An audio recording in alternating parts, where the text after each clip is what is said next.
Je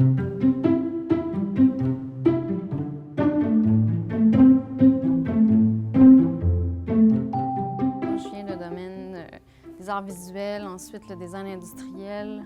Alors, j'ai habituée de faire des objets, puis je suis intéressée par toutes sortes de matières. Par hasard, j'ai eu un emploi dans un manufacturier de cuir, puis c'est à partir de ce moment-là que je suis tombée dans le milieu, puis j'ai comme continué, puis ça fait 10 ans que je fais des accessoires de mode. Pourquoi le cuir?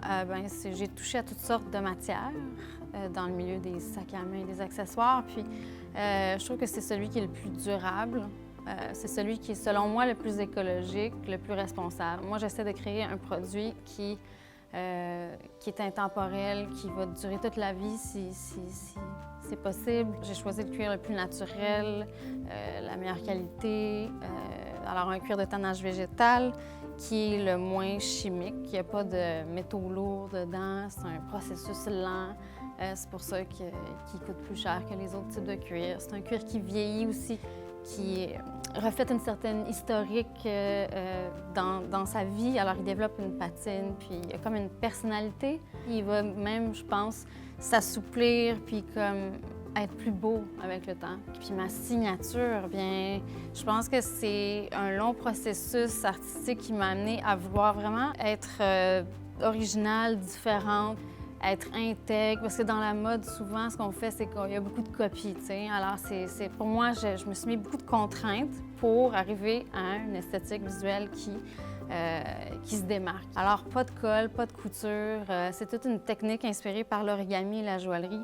Alors, l'origami parce que c'est tout plié, puis la joaillerie parce que je voulais pas utiliser de quincaillerie existante. J'ai pris du temps à développer ma ligne de quincaillerie qui sert à assembler toutes mes pièces. C'était l'idée aussi que cette méthode différente d'assemblage soit ma signature, puis je pense que ça a fonctionné parce que je pense que je pourrais enlever mon logo puis les gens reconnaissent la croix pour les ganses. Mais je suis fière d'avoir eu une idée puis d'avoir eu le courage de l'aboutir en amenant pas de compromis.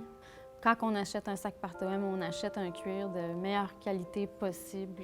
C'est fait avec soin, évidemment, avec amour. Puis il y a aussi un suivi dans la vie du produit. Dans le fond, acheter plus petit, à plus petite échelle, avec des plus petits artisans, c'est la solution pour s'assurer qu'entre ce qui se dit puis qu'est-ce que c'est plus réel, c'est plus véritable. Les gens, des fois, ça arrive, ils me comparent à des grandes maisons de luxe, là. C'est différent, mais c'est classique.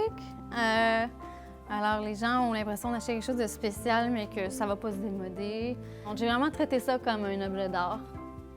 Ceci est plus qu'un sac, c'est une démarche artistique personnelle et une quête d'original.